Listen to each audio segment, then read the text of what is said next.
Hi, I'm Randy Robison. This is Life Today TV. I have a Fox News host with me. He's also a journalist, a writer. He has a book called God Sort of Bless America. The B's kind of rubbed out, so it's a little play on words here. Todd Starnes is with me. Thanks for being here. Hey, look, if I knew that your green room was that nice, I would have been here a long time ago. A little better than Fox's? Surely not. Pretty classy. Really? It really is nice. Fox News have you in a closet or something? Well, no, but still, I mean, you guys have snacks. Oh, we do. You know, we have to pay for the snacks. Do you really? That's funny. Yes. That's funny. Well, okay, so I'm going to play a little 2016 little rundown of, the Republicans, because all we got is, well, we can talk about the Democrats too. But before I do that, I do want to get the little book plug in here. What is this God? Is it God supposed to? How do you pronounce it? God bless or God less? It's God Bless America. God Bless America. Yeah. You know, this is a book about the war on religious liberty here in the United States, and it really is a war about the traditional values, you know, that our country was founded on.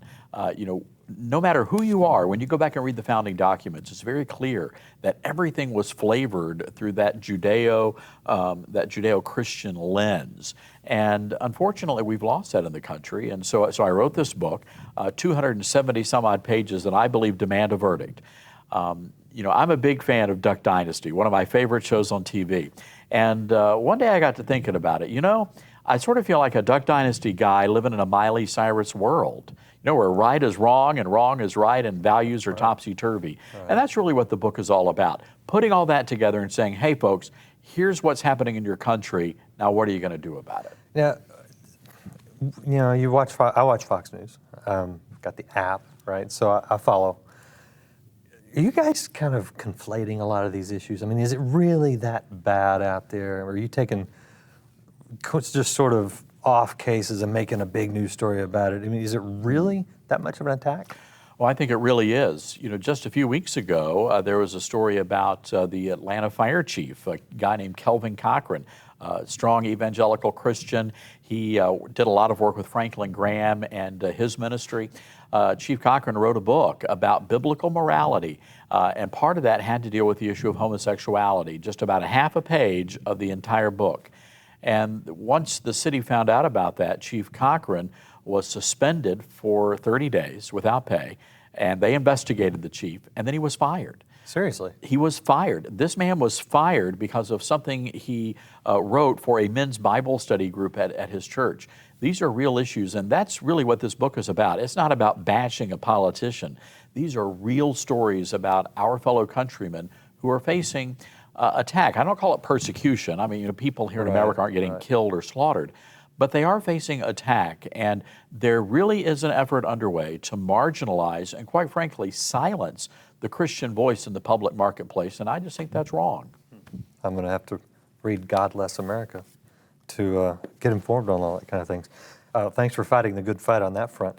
Now I want to shift gears, and let's play a little 2016 game here. Who do you like? I know I asked you this a year ago. I want to see if it's the same answer.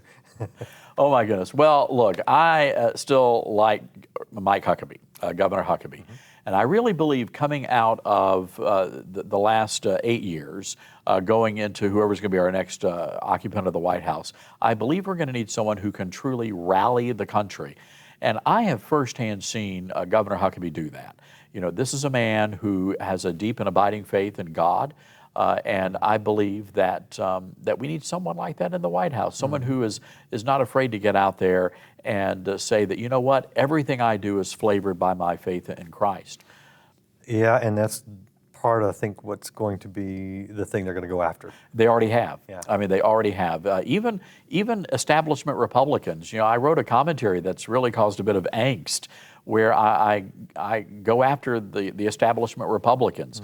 And quite frankly, I think conservatives, and especially conservative Christians, need to understand this. The Republican Party, they want our votes, but they don't want our values, and that's a big deal. Yeah. And that's why I believe that we've seen the attacks on Governor Huckabee. And you know what they're calling it? They're calling it corn pone politics. That's what they're calling it. What is that supposed to mean? Compare the governor to Larry the Cable Guy.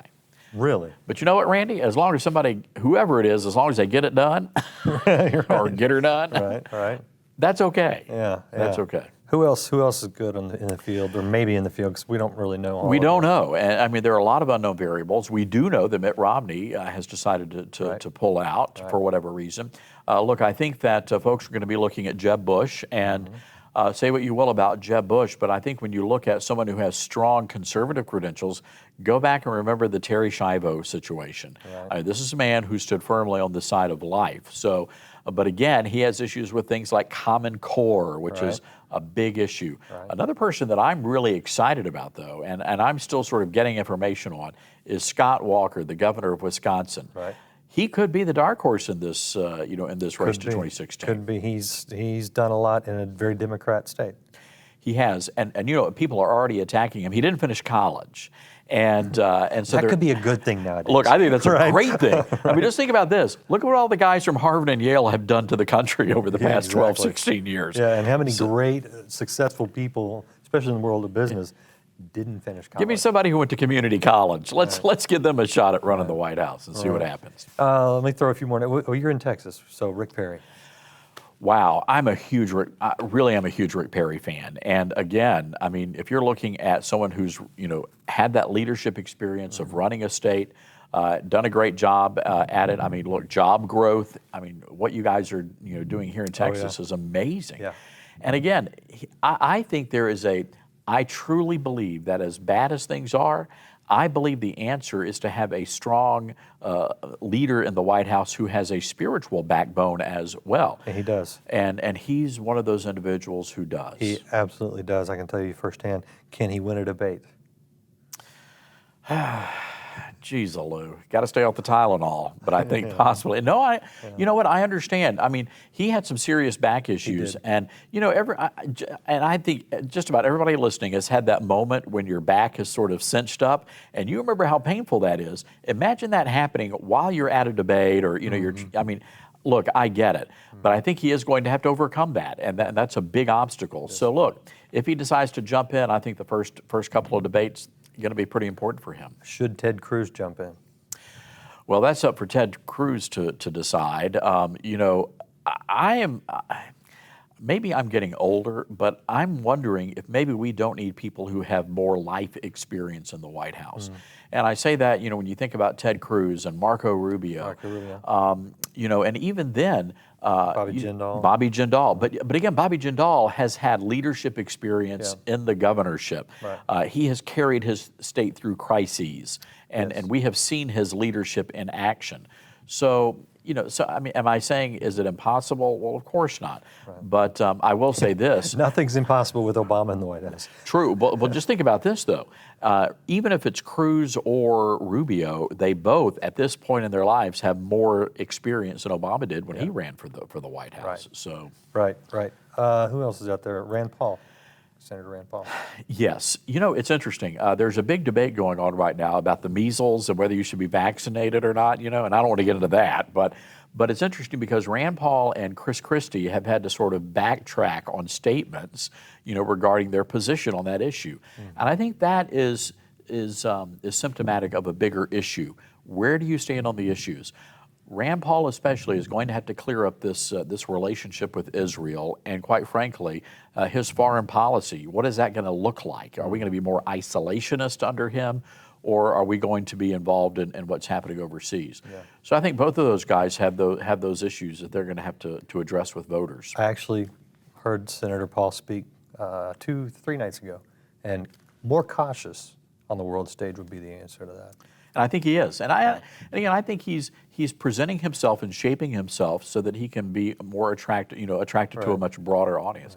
I'll tell you somebody to look at, and this is my wild card. My claim to fame back in 2008, is that when McCain ran? 2008. I predicted, basically I just guessed, that he was going to pick Sarah Palin as his running mate. Wow. It was just a lucky guess. I'm impressed you knew who she was, because nobody else did. But she was an up-and-coming, that up-and-coming governor of Alaska. But I think we need to pay attention to Susana Martinez. New Mexico. She's got, she was a small business owner, went on to the governorship, strong, pro-gun. Not too sure about her policies, so I just don't know a lot about her. But she's interesting. Worth watching. She could certainly be a possible vice presidential candidate. VP Tap. Interesting. Is there anyone left? I know there's got to be someone we're leaving out here. Well, we've got Christie. That's right. You know, it's interesting. I'm not really sure how he plays out of the Northeast. And I go back to, he was invited to give a speech at this big event in Des Moines, Iowa, or it was in Iowa. And when he got up there to speak, he was like the kinder, gentler version of Christie. And I realized, and I think most of the people in the audience realized, they don't really like that version of Christie. They want the guy that's going to be bombastic and probably say things he shouldn't say. That's funny. Well, since you're so good at predictions, this is your shot. What are you going to give me? Goodness, geez-a-loo. And you don't have to pick the nominee. Oh, let me throw this one at you. Will Hillary get it, or will someone come out of nowhere and take it from her See, again? that's a great question. If there's going to be someone, it's probably going to be an unknown or someone like Jim Webb, who is, quite frankly, almost a blue dog Democrat, someone who has, served the country, in the military, very honorable man. He could certainly give her a run for the money. So the question in the Democratic Party is, the president is going to be taking them to the extreme left. I don't think that we have yet to see exactly how far the president is going to take the party. Yeah, full steam ahead. Yeah. So the question is, will the rank and file Democrats want to stay there in the 2016 race, or do they want to come back to the center? Will Hillary be too moderate for them? That's going to be the question. Martin O'Malley, is that his name? That's right, from Maryland. Yeah. He could certainly do it.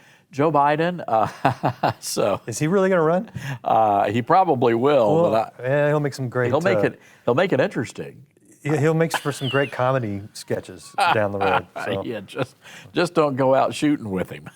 So what do you? I don't know. Give me some kind of prediction here. If it comes down to Hillary and Mike Huckabee, who wins? I think the governor wins, and again, because the people are going to want change, and I think the governor, at his heart, has hope, and he offers that to the country. We need someone who can, who we can rally around. Yeah. Really impressed with his book, the new book, God's Guns, Grits and Gravy. Yeah.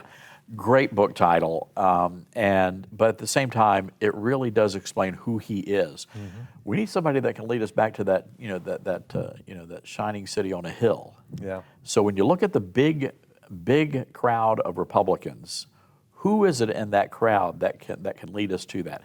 My two would be Governor Huckabee and Scott Walker. All right. Right now. Right now, and that is all going to change, of course. Give me a day. Yeah, exactly. All right, where can people find you and get more about Godless America? Well, we got a great website, toddstarnes.com, and folks can get my columns and videos, all that stuff there. You can get the book wherever books are sold. So Barnes & Noble, Amazon, your local Christian bookstore. Great. Check it out. Appreciate your time. And check out Todd when he's on Live Today. You can see that at lifetoday.org.